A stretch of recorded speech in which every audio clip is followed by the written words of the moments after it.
The Falkland Islands, or Las Malvinas, are an archipelago located approximately 300 miles east off the coast of the southern tip of Argentina. These remote southern islands are also notably located just 752 miles from the northern tip of the Antarctic Peninsula. The Falklands consist of two large islands, West and East Falkland, with East Falkland Island hosting the most populous city in the region, Port Stanley, which, as of the 2016 census, boasted a modest population of 2,460 residents. Surrounding East and West Falkland Islands lies a cluster of 776 other smaller islands, some of which are host to small settlements. However, the population of the entire Falklands as of the 2021 census numbers just 3,662 residents across the entire archipelago. Due to their far south location, the climate on the islands is quite cool, with average daily temperatures below 50 degrees Fahrenheit year-round. The Falklands are also subject to near-constant strong oceanic winds, which are responsible for the swaths of windswept pastures found across the isles. The main industries in the Falklands are fishing and shepherding, as the islands are not host to any valuable metal or mineral deposits, oil, or anything of the like, and thus, most of the island's terrain is covered by uninhabited grazing pastures. Notably, the beaches scattered across the Falklands are annually host to large colonies of 5 different species of penguins, as well as the killer seals that prey upon them. However, in the early 1980s, the gloomy windswept pastures of the Falkland Islands would become battle-scarred, bullet-riddled battlefields, with the Falklands becoming the focal point of a bloody but relatively short-lived war that would ultimately claim hundreds of lives. If you aren't one of the 8% or so of my viewers that lives in the UK, it's likely that you have heard very little about this conflict, as it received sparse press coverage outside of the United Kingdom at the time and since. In order to understand how the Falkland Islands, this resource-poor, remote subantarctic archipelago, became the focal point of an armed conflict, it's invaluable to have a general understanding of the island's history. So before I dive into the events of the conflict itself, allow me to briefly recap the island's history and the events that led up to the Falklands War first. Due to their remote location and the harsh climate on the islands, the Falklands were not inhabited by humans until European explorers began to survey the region in the 1700s, and the first settlement was established in the year 1764 when French explorers established the settlement of Port Louis on East Falkland Island. A year later, British settlers would arrive on one of the smaller islands, Saunders Island, and established a settlement there named Port Egmont in 1765. In 1766, France surrendered their claim on the islands to Spain, who renamed Port Louis to Puerto Soledad in 1767. Over the next few years, tensions brewed between the British and Spanish settlements, and in 1770, the Spanish briefly captured Port Egmont. However, the conflict would not escalate further, as the settlement was once again ceded back to the British the following year. Just 3 years later, in 1774, the British would abandon their remaining colonies on the islands, as they were neither economically nor strategically important to the empire, with the departing settlers leaving a plaque claiming the islands for King George III. So at least that would serve as some consolation for him when he'd lose control of America just a couple years later. Anyways, This left the Falklands solely under the control of the Spanish for the next few decades. In the early 1800s, the Spanish would begin their own abandonment of their settlements in 1806, with the final garrison of Spanish troops vacating the islands in 1811. The 1800s in the Falklands were politically quite complex, so I'll spare you most of the details for now, with several claims of ownership by various countries, and even a brief declaration of its independence, which was quashed by a U.S. Navy warship in 1831. The following year, in 1832, Argentina would make its first claims on the islands whilst in the midst of its War of Independence with Spain, and sent a garrison of troops to the Falklands, who mutinied within a month of their arrival. The next year, in 1833, the British again laid claim to the islands and dispatched a garrison of troops to station there. This action prompted the Argentinian government to protest against the British, which would mark the first dispute between Argentina and the British over ownership of the archipelago. However, as Argentina was still in the midst of their War of Independence from the Spanish, and also partially due to the relatively low value of the islands, Argentina would take no further action to re-establish their claims over the Falklands around this time period. In contrast, the British only further solidified their claims on the islands, as the Falklands were officially declared a crown colony in 1840. Fast forwarding to a little over a century later, in the years following World War II, where Argentina and the UK were close allies, tensions between the two nations would again begin to flare up over ownership of the Falkland Islands. In 1965, this dispute was brought before the United Nations, and they, in rather vague wording, called upon the two countries to settle the dispute in the near future. In fact, around this period of time, the UK was quite willing to cede control of the islands to Argentina, as the UK Foreign and Commonwealth Office began formal preparations to relinquish the Falklands to Argentina. However, as word of this spread to the largely British descendant Falkland Islanders, they organized a parliamentary lobby to stop this cessation process, which garnered enough support that the motion was halted entirely.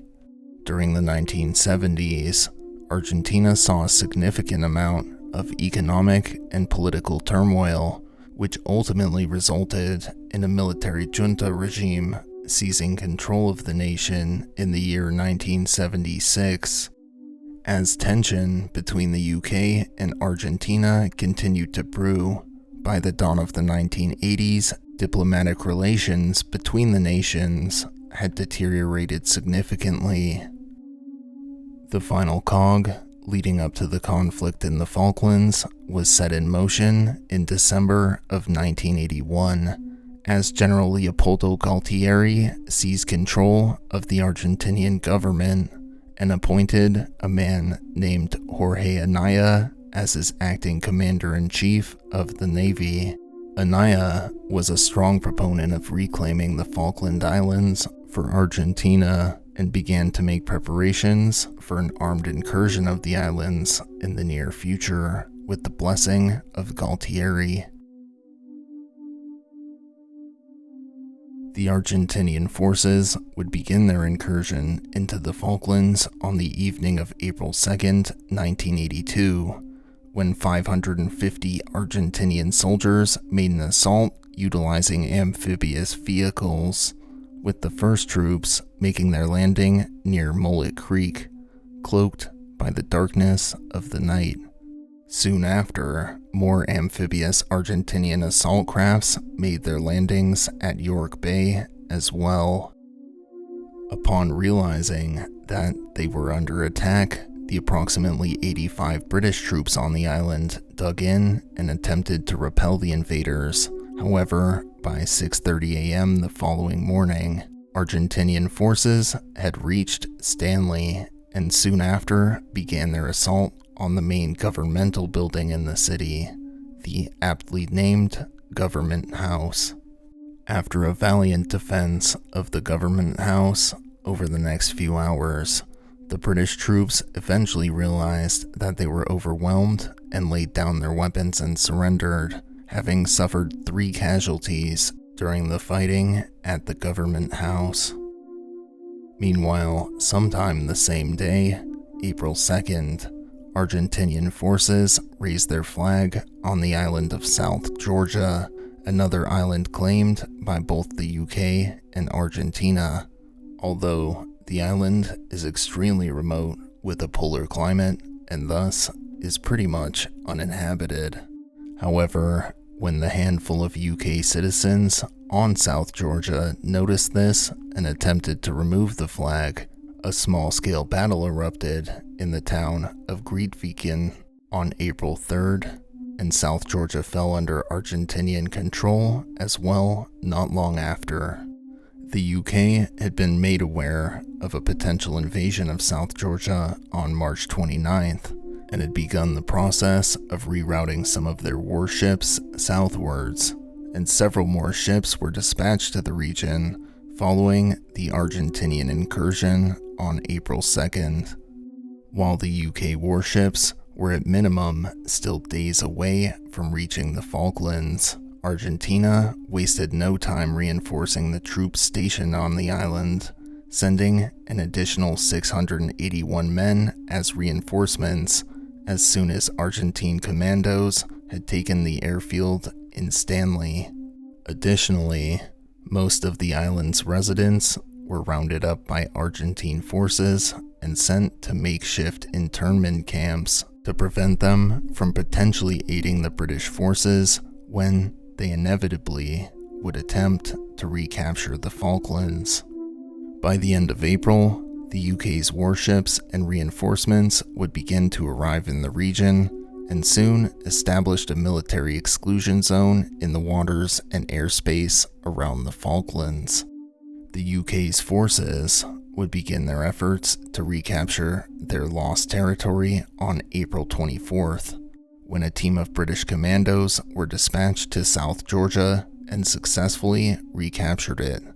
Following this success, the British troops began preparations to retake the Falklands from under Argentinian control, which would most certainly prove to be a much more difficult task than retaking South Georgia. By May 1st, the Argentinian forces stationed in the Falklands now numbered approximately 13,000 troops, and due to the month between capturing the Falklands and the arrival of British troops and subsequent establishment of their exclusion zone, the Argentinians had ample time to lay thousands of mines across the beaches and vast prairies on the islands, and had even booby-trapped or had set ablaze many civilian buildings to hamper the British in their recapturing attempts as much as possible. The UK knew that taking back the highly reinforced islands would prove to be an extremely difficult undertaking, so much so in fact that the US Navy labeled the recapture of the islands as, quote, a military impossibility. Aside from the prospect of storming an island with little natural cover against a dug-in force that was awaiting them, the British also seemingly were lacking in air superiority as well, as the 42 British jets dispatched to the Falklands would be faced by Argentina's 122 jets, who also had the distinct advantage of deployment from the Argentinian mainland as well. The UK's efforts to retake the Falklands would begin in earnest on May 1st, 1982, when a Vulcan bomber was dispatched from the mid-Atlantic Ascension Island and conducted a bombing run on the airstrip in Stanley, which was a 9,200-mile round trip for the Vulcan, which only struck the runway once with one bomb out of its payload of 21. However, this raid was indeed successful in some sense, as it spooked the Argentinian forces, who realized that many of their planes on nearby mainland runways may also be vulnerable to attack by long-range bombers, and so they opted to relocate many of their fighter jets to better defended air bases more inland to the north, a decision that would ultimately prove to be strategically significant later on in the conflict. Also on May 1st, 1982, one of the UK's nuclear-powered submarines, the HMS Conqueror, located an Argentinian cruiser, the General Belgrano, and began to follow it over the course of more than 12 hours. While still in pursuit of the General Belgrano, the next day, on May 2nd, the order was given to the crew aboard the Conqueror to proceed to engage the General Belgrano, and at 4 p.m. that afternoon, the Conqueror struck the General Belgrano with 2 torpedoes. The General Belgrano began to rapidly sink after it was struck by the torpedoes, and an hour later, it had completely sunk beneath the surface. 323 people aboard the General Belgrano were killed during its sinking, with a further 700 Argentinians who had been aboard the vessel escaping in overcrowded lifeboats, where they would endure up to 30 hours in the frigid South Atlantic open seas before they were eventually rescued. Over the following few days, the UK's warships shelled the Argentinian garrison on the islands to soften their defensive positions, while numerous Argentinian aircraft strafed them from above. On May 4th, the British destroyer HMS Sheffield was struck by an Exocet missile launched from an Argentinian fighter plane, which caused a roaring blaze to subsequently erupt aboard the Sheffield. The fire slowly consumed the ship over the following few hours, and she was ultimately abandoned by her remaining crew. However, 20 of the Sheffield's crew were killed as a result of the fires, and a further 24 crew members suffered severe injuries as well. Over the next few weeks, the UK ships would conduct reconnaissance for landing troops on the islands.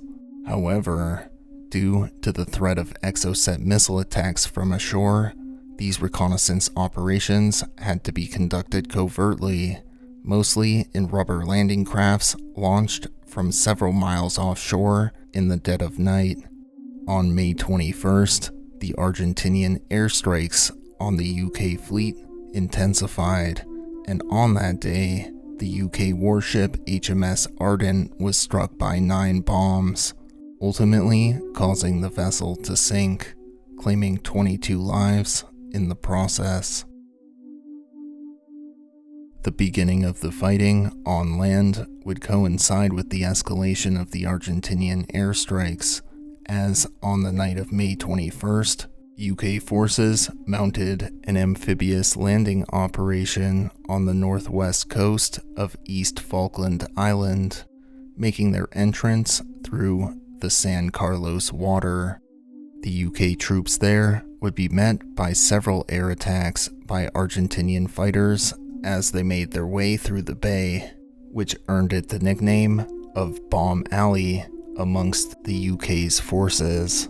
Simultaneously, several other teams were dispatched for landings at several nearby beaches, including Blue Beach, Green Beach, and Red Beach, and the 4,000 troops involved in these operations wasted no time fortifying their positions, securing a beachhead for further landings and offensive operations. Just 3 days later, another UK vessel, the HMS Antelope, was similarly barraged by bombs from above. However, only a few of the bombs that had been dropped on the Antelope had actually exploded, as the Argentinian pilots had dropped them from too low of an altitude to allow for them to properly explode.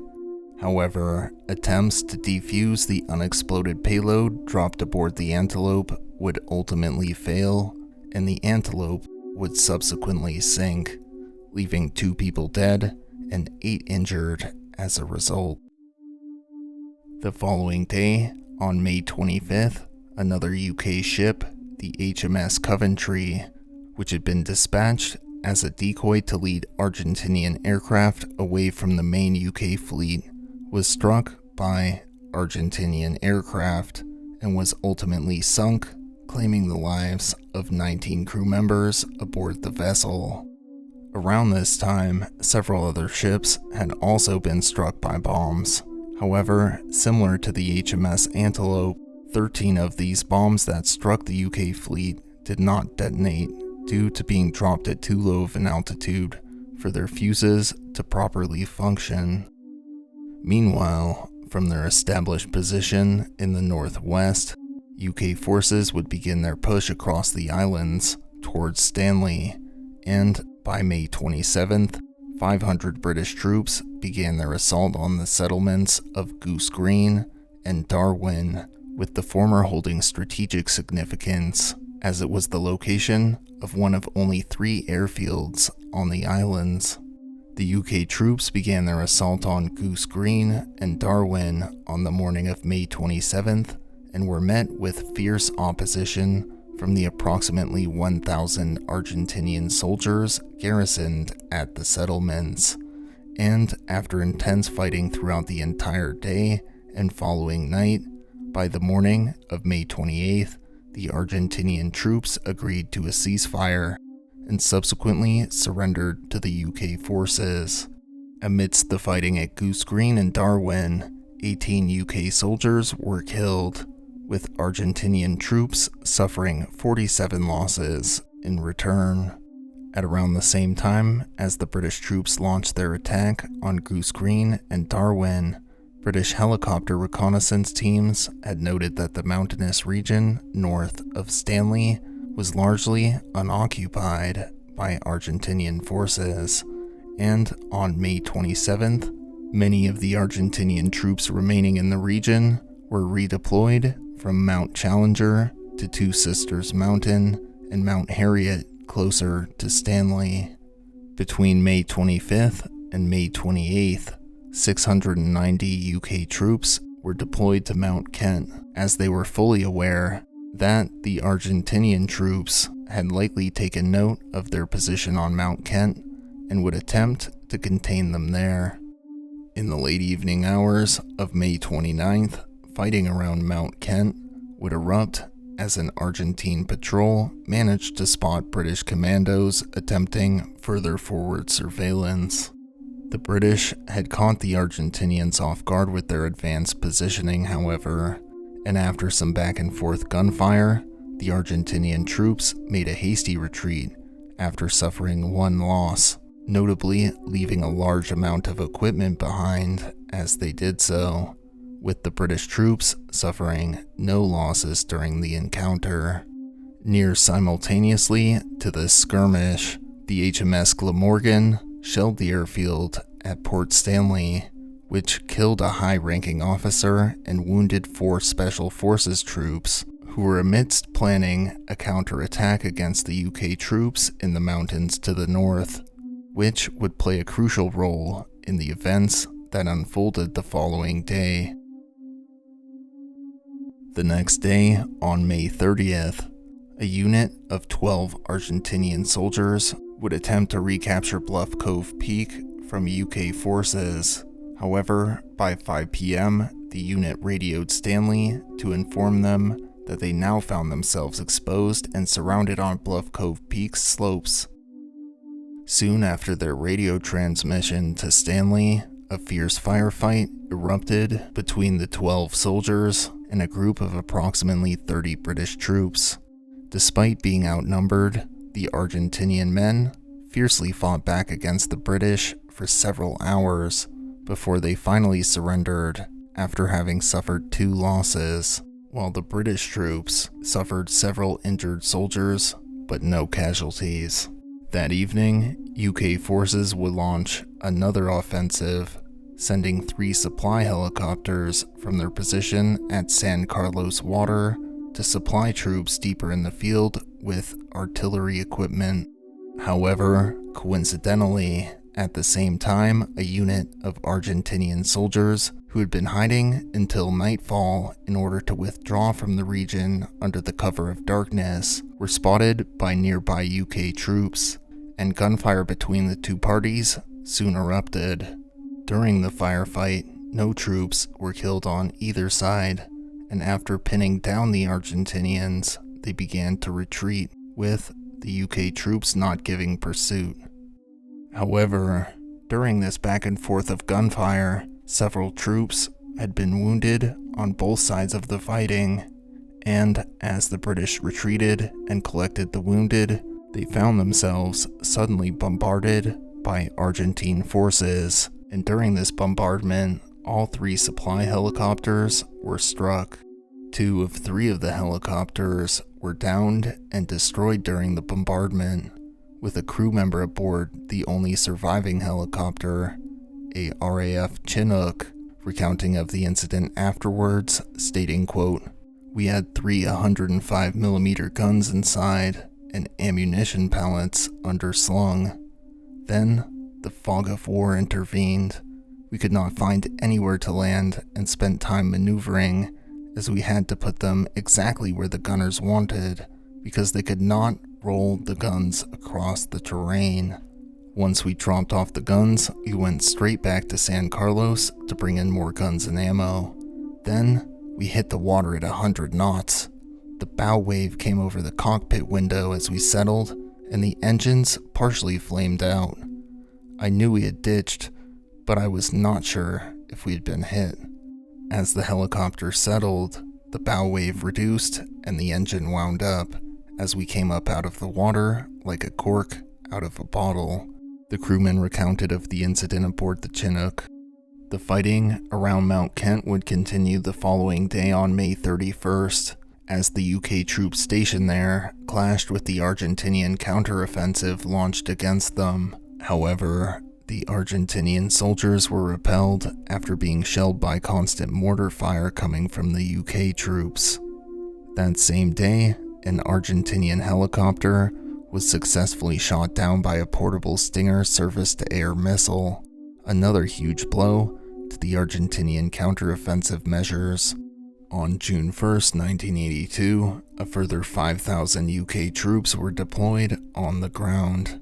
However, amidst the UK's efforts to bring these troops aground, Argentinian aircraft began a series of near-constant airstrikes against the UK fleet. However, due to their decision to relocate a majority of their jets further inland and to the north, the Argentinian pilots were limited in the amount of time they could afford to spend in the combat zone before they were forced to return, and tended to choose targets more based on convenience than their strategic importance. Regardless, as a result of these airstrikes, a further 56 UK troops aboard several vessels were killed.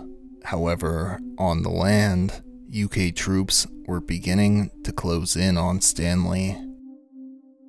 On June 2nd, a reconnaissance team sent to the settlement of Fitzroy to scout out the Argentinian defenses there found that they had actually just completely abandoned Fitzroy, and thus the scattered British forces on the island scrambled to fortify their position in Fitzroy and further advance towards Stanley.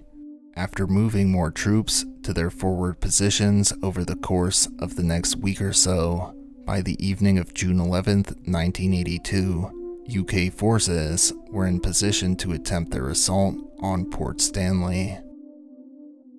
On the evening of June 11th, UK forces began their attempt to capture the highlands surrounding Stanley, including Two Sisters Mountain, Mount Harriet, and Mount Longdon, where, despite encountering fierce resistance, the UK troops ultimately were successful in their attempt to take the highlands and had forced the Argentinian soldiers to fall back to the confines of the city by the following evening.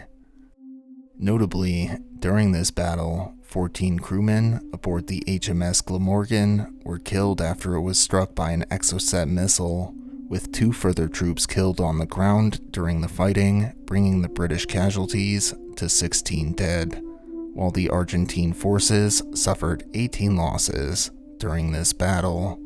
Propelled by the momentum of this successful operation, the second phase of the UK assault on Stanley began the night of June 13th, as UK forces, supported by light armor, began their recapturing of Stanley.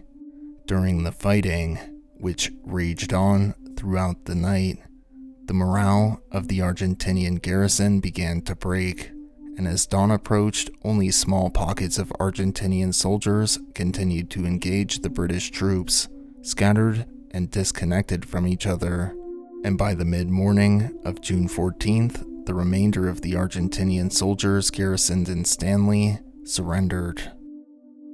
With a clear victory in favor of the UK now settled in its entirety on the battlefield, a ceasefire agreement was brokered between Argentina and the UK, bringing a close to the conflict, as further negotiations of formal surrender would be drafted over the following few days.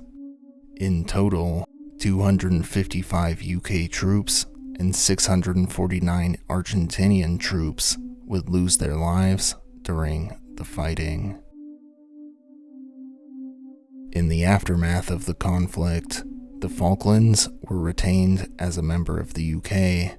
However, neither side was, or even to this day has, been fully willing to accept the ownership claims of the archipelago by the opposing party. And while the UK and Argentina ultimately have patched up their diplomatic relations in the years since the conflict, it remains a bit of a sore spot between the two nations.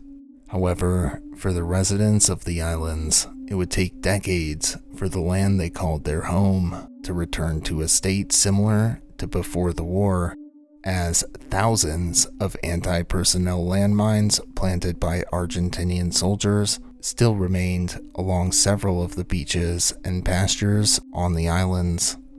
These affected areas were fenced off and marked with signage warning people to stay away from these areas, and many of them also happened to be popular nesting grounds for penguins as well.